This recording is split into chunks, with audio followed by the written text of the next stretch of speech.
हे जे प्रशिक्षण घेतं याच्यातून राजकारण शिकणं शक्य आहे का? निश्चितच प्रशिक्षणातून राजकारण शक्य आहे. कारण आपल्या देशाचं वय आता 75 वर्ष झालेलं आहे आणि ज्यांनी स्वातंत्र्य चळवळ पाहिली ती पिढी आता निघून गेलेली आहे. मग त्यानंतर अनेक वेगवेगळ्या चळवळी आल्या, जातीय चळवळी आल्या आणि आज चळवळींचा काळ संपलेला आहे. चळवळी कुठल्या आता फार शिल्लक राहिलेल्या नाही आहेत.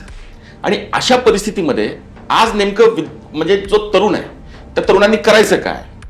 तर राजकारण हे क्षेत्र असं आहे की याचं कुठलंही तंत्रशुद्ध फील्डवरती काम कसं करायचं आणि प्रत्यक्ष राजकारणात कसं काम करायचं ह्या दोन्ही गोष्टी वेगळ्या आहेत. राजकारणाचं तंत्र काय तर याची राज्यशास्त्राची पुस्तकं आहेत, पण प्रत्यक्ष फील्डवरती काम कसं करायचं हे समोर कशी परिस्थिती आहे, त्या परिस्थितीमध्ये त्याला संधी कशी आहे आणि त्या संधीमध्ये त्याला सुचलं जेवढं जमलं तेवढंच तो राजकारण करू शकतो.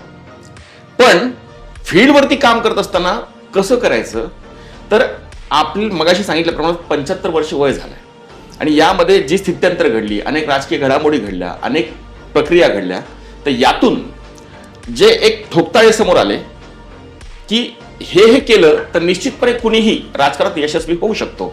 आणि मग तेच ठोकताळे हे वेगवेगळ्या घटना त्यातनं जे काही आपल्यासमोर एक कंटेंट तयार झाले तो म्हणजे राजकारणाचं प्रशिक्षण.